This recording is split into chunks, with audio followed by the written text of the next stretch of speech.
Bonjour, voici la vidéo que nous, entreprises en conseil en géopolitique et en relations internationales, réalisons pour vous, grande entreprise italienne spécialisée dans le secteur de la construction, afin de vous exposer le degré de stabilité et les risques majeurs de la Géorgie, ainsi que leurs perspectives d'évolution. Alors nous verrons pour les 2 tiers de cette présentation quel est le degré de stabilité du pays, au niveau politique, géographique, mais aussi ethnique, puis économique. Enfin, nous vous exposerons les perspectives les plus probables en termes de risque, mais aussi de stabilité pour ces différents niveaux en ce qui concerne votre entreprise.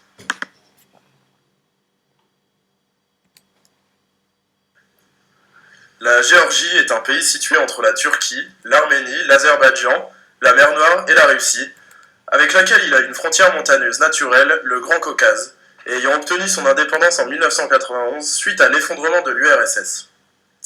Avec plus de 69 000 km², il est classé 119e pays en termes de superficie et compte plus de 3 700 000 habitants. Sa capitale et sa plus grande ville est Tbilissi. Intéressons-nous désormais au degré de stabilité du pays, et premièrement à sa stabilité politique. Depuis 1991, différents gouvernements se sont succédés sur ce nom de stabilité. Zviad Gamza-Kourdia est le premier président élu démocratiquement de l'ex-République soviétique. Son mandat ne dure qu'un an, et c'est par un coup d'État que le nationaliste Édouard Shevardnadze prend le pouvoir en 1992. Ensuite, les arrivées au pouvoir de Saakashvili en 2004, puis de Margvelashvili en 2013, stabilisent le pays, en réduisant la corruption et en se rapprochant de l'Union européenne et de l'OTAN. Depuis 2013, une révision constitutionnelle donne l'essentiel du pouvoir au Premier ministre. Le pouvoir est donc divisé, et ceci est source de stabilité. Le pays semble donc se démocratiser de plus en plus. Deuxièmement, les relations avec la Russie sont problématiques et représentent une source d'instabilité. L'occupation russe des deux régions géorgiennes, l'Ossétie du Sud et l'Abkhazie, représente un potentiel conflictuel. Depuis le début des années 1990, la Russie aide financièrement les deux régions, ex-soviétiques, qui souhaiteraient rejoindre le géant. Au fur et à mesure, cela s'est transformé en une présence militaire par une aide matérielle, des bases, des soldats, et les territoires sont littéralement occupés aujourd'hui par la Russie qui est présente aux frontières avec le reste de la Géorgie. Et ceci est illégal selon le président géorgien. Cela engendre des conflits. Pour preuve, en 2008, il y eut un conflit armé entre la Géorgie et l'Ossétie du Sud, aidés respectivement par les USA et l'URSS, aboutissant à des massacres de populations locales qui ne sont toujours pas oubliés en Géorgie. Il y a un autre conflit issu de cette relation avec la Russie. À plusieurs reprises, les gardes frontières russes ont tenté d'élargir les frontières de l'Ossétie du Sud au-delà de la limite administrative pour augmenter l'emprise de la Russie sur la Géorgie. Et cela ne fait qu'augmenter. Il y a un autre conflit dans lequel la Géorgie est impliquée, c'est celui entre l'Azerbaïdjan et l'Arménie, soutenus respectivement par la Turquie et la Russie, empêchant la création d'un espace de coopération économique. Cette instabilité souligne un paradoxe avec la recherche de rapprochement vers l'Union européenne et l'OTAN de la majorité du pays, même si une partie a du mal à se sortir du mode de vie soviétique. Il y a une multiplication des pactes avec l'Union européenne et des rencontres avec différents chefs d'État, notamment François Hollande, et le déploiement d'une infrastructure récemment, en 2015, militaire dans l'intérêt de l'OTAN. Mais le développement de l'intégration dans les deux entités reste lent, malgré les dangers que connaît le pays. Parallèlement, toujours au niveau politique, mais aussi juridique, le pays est touché par la corruption. Le système juridique, très peu indépendant des autres sphères, est grandement corrompu, malgré une politique de tolérance zéro lancée en 2003 par le président arrivant Saakashvili.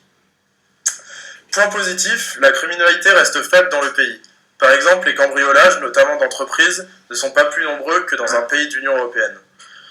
Il convient désormais d'étudier les risques géographiques et anthropologiques pouvant porter atteinte à l'établissement d'une société étrangère en Géorgie. D'abord, la Géorgie est une région sismique. Bien que les séismes y soient peu fréquents, c'est une information notable. Au niveau sanitaire, les cas de tuberculose et de paludisme sont en hausse, notamment dans les régions occupées par la Russie, ce qui représente une raison de plus pour ne pas s'y établir. Il est donc nécessaire que les travailleurs soient vaccinés et traités contre ces maladies longues qui peuvent empêcher de travailler.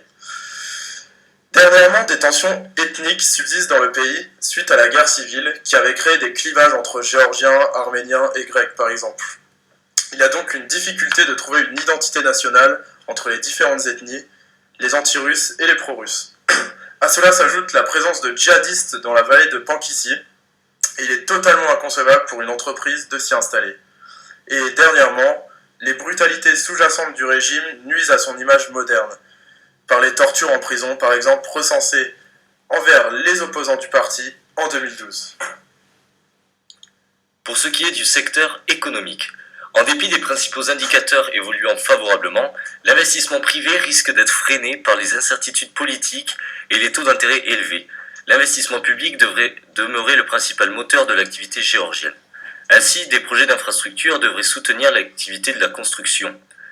Une demande peu dynamique dans les principaux pays partenaires commerciaux de la Géorgie devrait contraindre les exportations. En effet, les principaux clients et fournisseurs de la Géorgie, pour plus de 50%, sont la Turquie, l'Azerbaïdjan, la Russie ou encore l'Arménie, alors que ces 4 pays sont engagés dans une guerre comme évoqué précédemment. Le risque serait donc un gel des relations et par conséquent des flux économiques par la Russie, et ce risque est bien réel. Cependant, une hausse des prix devrait être attendue pour l'énergie importée, même si la Banque centrale tente de limiter l'inflation, menaçant la stabilité du secteur dans lequel vous souhaiteriez investir.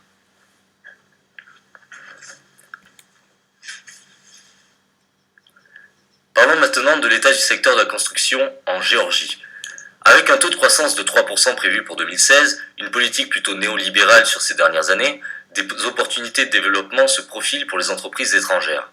La construction est l'un des secteurs les plus dynamiques de l'économie géorgienne, sous l'effet d'un fort accroissement de la demande des logements privés et notamment de l'essor du tourisme ces dernières années. Dans un même temps, la construction reste le secteur malade de l'économie européenne continentale, l'Italie ayant vu son indice s'écrouler depuis fin 2011 jusqu'à 54% en 2015. Le secteur de la construction en Géorgie, quant à lui, a représenté environ 7,8% du PIB et a employé plus de 5% de la population en 2015. Pour ce qui est de la stabilité, maintenant, les diverses propositions qui s'offrent sur le territoire et d'un point de vue économique dans le temps montrent une politique gouvernementale qui est dans son ensemble favorable à une implantation étrangère. En effet, 3 zones franches industrielles où l'activité économique est exemptée d'impôts existent. De plus, les secteurs des matériaux de construction sont développés et surtout compétitifs. Malgré des fluctuations de la sphère financière, les prêts restent, eux, accessibles. Les intérêts de ceux-ci sont presque intégralement tous pris en charge par l'État, qui désire une installation durable des entreprises. Enfin, un réseau de transport très dense existe sur le sol géorgien, notamment routier. Il est nécessaire maintenant de parler des perspectives que l'on peut imaginer dans les différents secteurs que nous avons évoqués pour la Géorgie. Au niveau politique, les chefs d'État ont de plus en plus des objectifs démocratiques. Il y a une démocratisation claire, une stabilisation du pays sur le long terme, même si quelques discriminations à l'embauche, dans l'éducation et en politique subsistent, malgré les recommandations de l'Union européenne. En ce qui concerne justement ce rapprochement avec l'Union européenne, la convergence du pays aux attentes de l'entité économique, démocratique, militaire se multiplie. La multiplicité des traités et des conventions liant le pays à l'Union européenne se multiplie. Et cela laisse penser que la Géorgie pourrait rapidement rejoindre l'entité. En juillet prochain, par exemple, elle pourrait rejoindre l'espace Schengen. En ce qui concerne les relations avec la Russie, elles semblent empirer. Les 2 présidents ne sont plus en contact, il n'y a plus de relations diplomatiques. Le problème semble pourtant davantage russe que géorgien. Le même problème a été observé en Crimée récemment. Donc il semble devoir attendre la stabilisation des relations de la Russie avec le reste du monde plutôt que la stabilisation de la Géorgie elle-même. Le problème vient de l'extérieur.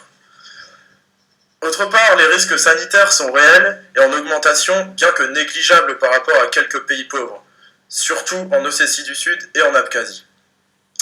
Au niveau de la dimension ethnique, le gouvernement travaille à la formation d'une identité nationale, mais des clivages divisent et diviseront encore certainement le pays, notamment les travailleurs en entreprise, tant que le pays sera occupé par la Russie sans accord de la Géorgie. Cela mène et mènera encore à une diaspora qui représente quand même 4 millions de personnes dans le monde. Pour ce qui est maintenant des perspectives du secteur qui nous intéresse, c'est-à-dire le BTP, pour ce qui est des grands agrégats économiques, le solde budgétaire ne devrait pas se creuser en 2016, grâce à l'accord conclu avec le FMI en 2014. Les investissements devraient donc demeurer prioritaires. Ensuite, la baisse des transferts et des recettes du tourisme, limitée par les incertitudes politiques, donc, devrait également contribuer au maintien d'un solde négatif. Heureusement, les revenus liés au transit du pétrole, comme évoqué précédemment pour l'oléoduc, devraient cependant éviter une nouvelle aggravation de la situation. Ensuite, le gouvernement veut continuer dans une optique d'attrait des investissements étrangers. En témoigne un accès aux infrastructures nécessaires pour un lari symbolique, par exemple. 88 firmes travaillent également dans l'immobilier, ce qui permet d'avoir des intermédiaires directs et très facilement, que ce soit dans le secteur professionnel ou d'interlocuteurs privés. Enfin, le salaire nominal moyen est de 400 $ en Géorgie. La main-d'œuvre est donc bon marché, mais aussi et surtout qualifiée. Enfin, le taux de chômage élevé devrait faire pression sur ces mêmes salaires.